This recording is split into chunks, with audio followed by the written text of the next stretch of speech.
Quantos cubos cabem dentro de um cone? Refazendo a mesma pergunta, mas em outras palavras. Dado um cone de raio da base e altura conhecidos, qual a capacidade de armazenamento dele? Quanto de sorvete cabe dentro da casquinha, por exemplo?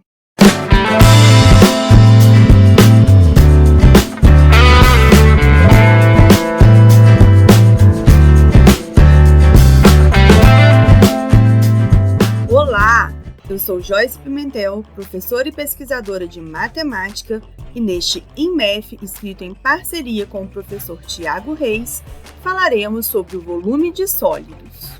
Quando perguntamos quanto de sorvete cabe na casquinha cônica, estamos querendo saber qual o volume deste cone.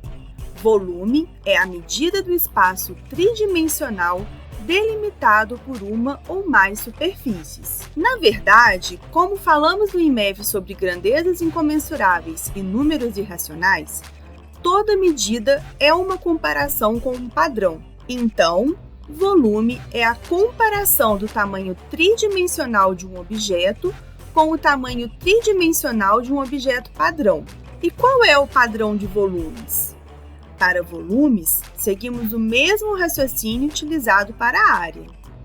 Padrão para se calcular áreas é o quadrado unitário. O quadrado é a figura plana mais simples, pois o ângulo de todos os seus vértices é igual ao ângulo formado entre os eixos cartesianos. Desta forma, pode-se preencher qualquer quadrante do plano coordenado utilizando-se apenas quadrados. Além disso, o quadrado é homogêneo no sentido de possuir todos os lados iguais. A generalização natural do quadrado a 3 dimensões é o cubo, que, como vimos no IMF sobre sólidos platônicos, possui arestas iguais, faces iguais e ângulos retos. Então, adotando o cubo de 1 centímetro de lado, a unidade de medida de volume é o centímetro cúbico. Adotando o cubo de 1 metro de lado, a unidade de medida de volume é o metro cúbico. Assim, dizer, por exemplo, que um recipiente tem capacidade para 5 centímetros cúbicos significa que esse recipiente é completamente preenchido por 5 cubos, cada um de lado 1 centímetro. É claro, não significa literalmente que conseguiremos colocar 5 cubos dentro do recipiente, mas significa que o espaço no interior do recipiente é equivalente à soma dos espaços no interior de 5 cubos. Por isso, a pergunta inicial do vídeo. Perguntar qual é o volume de um cone é perguntar: o espaço no interior do cone é equivalente à soma dos espaços no interior de quantos cubos unitários? Você já pode perceber que não é tão fácil responder essa pergunta. O cubo é formado por faces planas e por arestas retas. Já o cone é delimitado por uma superfície curva. Não dá para preenchermos todo o espaço do cone com cubos literalmente. Calcular o volume de um paralelepípedo é simples. Podemos literalmente preencher todo o seu espaço interno com cubos e contar quantos cubos foram utilizados.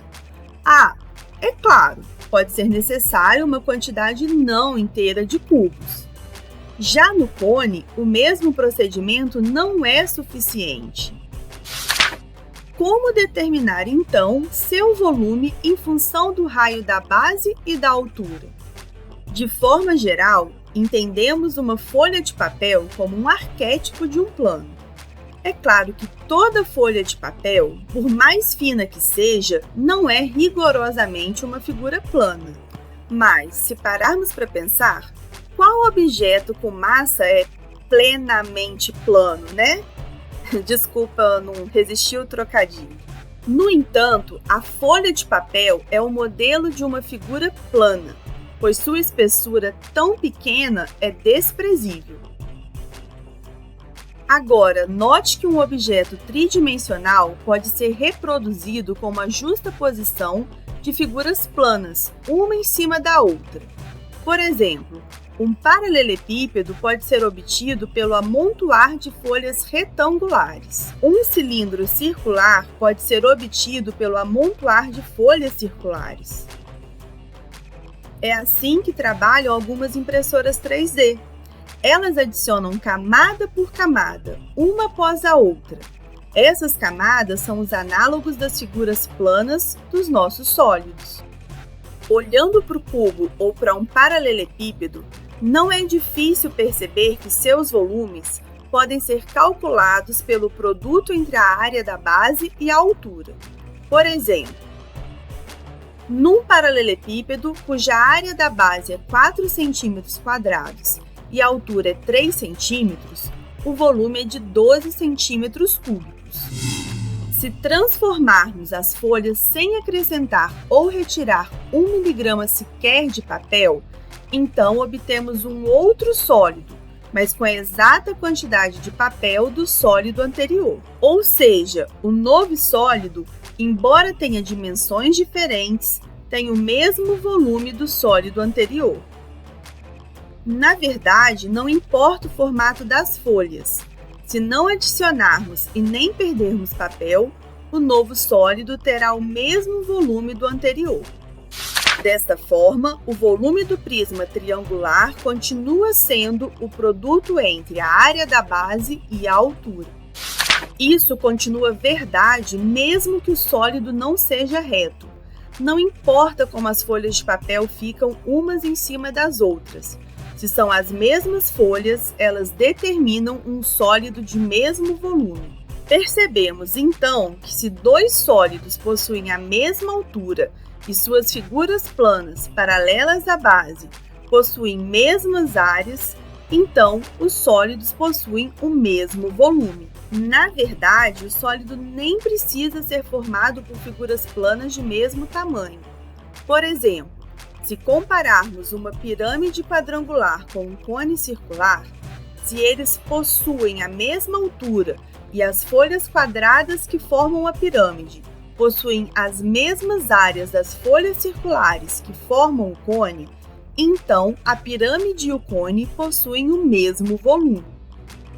Esta propriedade é conhecida como princípio de Cavalieri. O italiano Bonaventura Cavalieri sistematizou o volume de diversos sólidos utilizando esta propriedade, mas a ideia já era conhecida desde os gregos antigos, tendo sido usada por Arquimedes, Eudóxio e Demócrito. Pois bem, agora já podemos determinar o volume de qualquer prisma e qualquer cilindro. Como, nesses sólidos, as figuras planas paralelas à base são sempre idênticas à própria base, o volume é sempre área da base vezes a altura. Por isso, o volume de um prisma retangular é largura vezes comprimento vezes altura. Quando o prisma retangular é reto, ele é mais conhecido pela alcunha de paralelepípedo. O volume de um prisma, seja retangular, triangular, pentagonal, etc., é a área da base vezes a altura, seja o prisma reto ou não. O volume de um cilindro circular é π vezes o raio ao quadrado vezes a altura, seja o cilindro reto ou não. O volume de um cilindro, seja circular, elíptico ou de qualquer outra figura plana, é a área da base vezes a altura. Mas e o volume de uma pirâmide ou um cone? Como calculamos? Note que qualquer cubo pode ser dividido em 3 pirâmides de volumes iguais. Dessa forma, o volume do cubo é 3 vezes o volume da pirâmide. Ou seja, o volume da pirâmide é 1/3 do volume do cubo. Como o volume do cubo pode ser expresso como área da base vezes altura, o volume da pirâmide é área da base do cubo vezes a altura do cubo sobre 3. Mas a base da pirâmide é a mesma base do cubo, e a altura da pirâmide também é a mesma altura do cubo.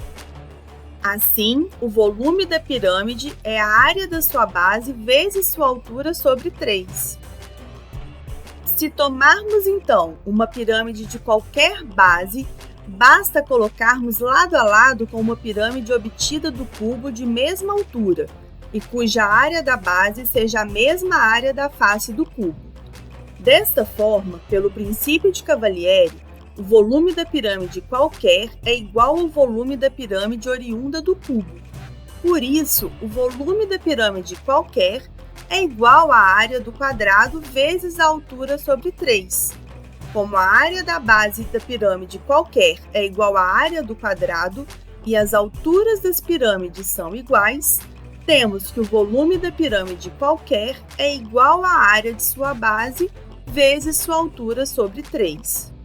Ou seja, não só para as pirâmides que são a terça parte de um cubo, mas para qualquer pirâmide, incluindo as de base não quadrada, o volume é igual à área de sua base vezes sua altura sobre 3. Esse raciocínio vale também para os cones. Colocando o cone lado a lado com uma pirâmide de mesma altura e cuja área da base seja a mesma do círculo, temos que o volume do cone é igual ao volume da pirâmide. Por isso, o volume do cone é igual à área da base da pirâmide vezes a altura sobre 3. Como a área da base da pirâmide é igual à área do círculo e suas alturas são iguais, temos que o volume do cone é igual à área do círculo vezes a altura sobre 3. Já estamos com uma boa coleção de volumes de sólidos. Mas e o volume da esfera? Como fazemos? Essa vai ficar para um próximo INMEF.